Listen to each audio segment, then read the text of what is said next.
Olá, meu nome é Angelo Sales e vou apresentar o meu trabalho prático da unidade 1 de sistemas operacionais, no qual foi realizada a implementação de multiplicação de matrizes com uso de programação sequencial e programação paralela com uso de processos e threads. Primeiramente, essa implementação foi dividido em 4 programas, no qual o primeiro é o auxiliar.cpp, em que, dado 4 argumentos que vão ser utilizados como dimensões, vão ser construídas 2 matrizes em arquivos de texto. Após em sequencial.cpp, temos a função buildMatriz, que, dado arquivo de texto, vai construir uma matriz de inteiro e retorná-la. E no main de sequencial, a gente vai ter a multiplicação dessas 2 matrizes e o cálculo desse tempo, no qual foi realizado a multiplicação. E logo após vai ser escrito a matriz produto e o tempo em um arquivo de texto. Em processos.cpp, primeiro a gente tem a função também buildMatriz, que vai construir a matriz inteira dado o arquivo de texto.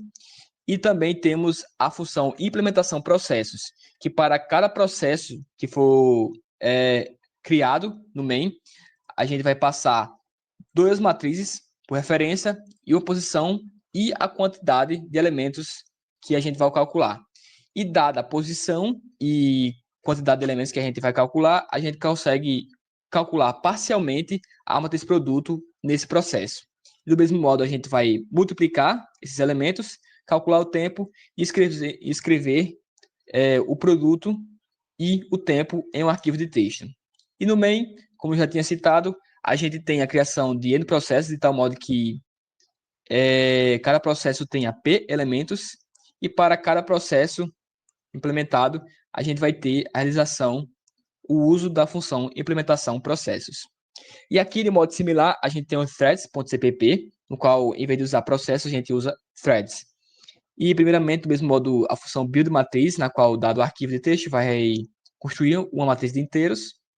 E vai ter a função implementação de threads, que a diferença vai ser que a maioria dos argumentos vão ser utilizados por variáveis globais e passado por argumento a posição atual da matriz produto.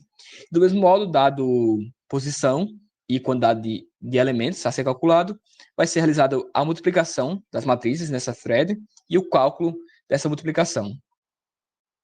E, do mesmo modo das outras duas, a gente vai realizar a escrita em um arquivo de texto desses elementos da matriz produto e o tempo que foi gasto nessa multiplicação. E aqui, bem similarmente ao main de processo.cpp, a gente vai ter a criação de N threads, de tal modo que cada thread tenha P elementos, e para cada thread executada, a gente vai ter a execução da função implementação de threads.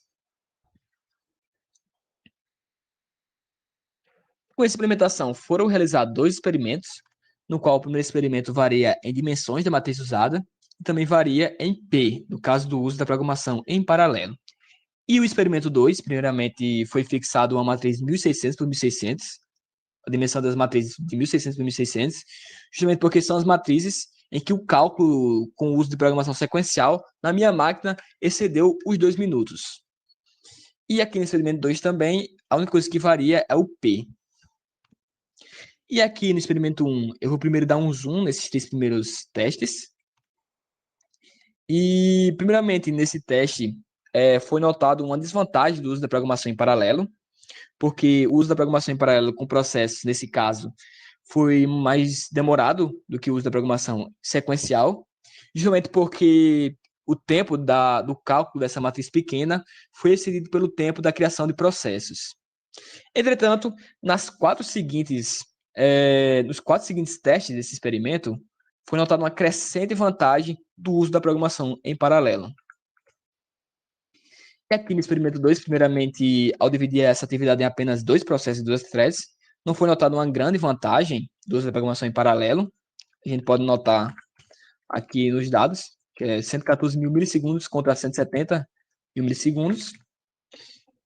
Mas, ao dobrar para 4 processos e 4 threads, a gente notou boas vantagens do uso da programação em paralelo.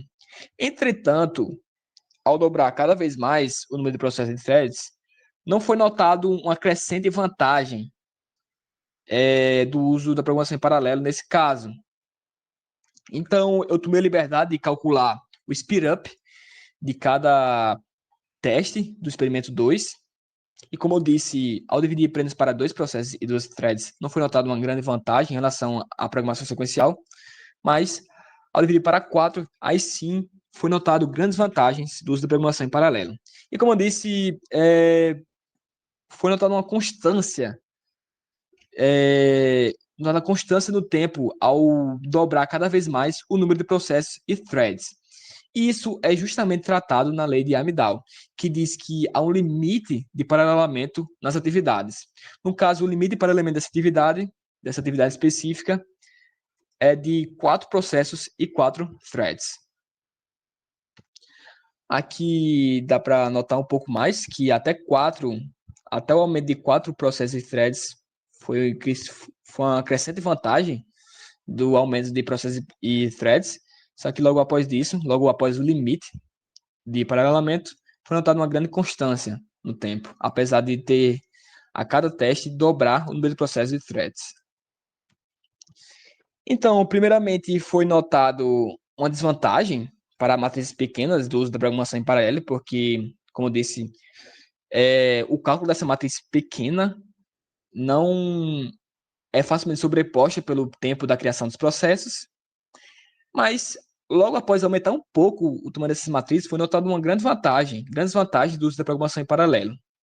E também, no fim, foi descoberto uma desvantagem, mas não uma desvantagem, mas um limite de paralelamento do uso da programação em paralelo, justamente como garantido pela lei de Amdahl.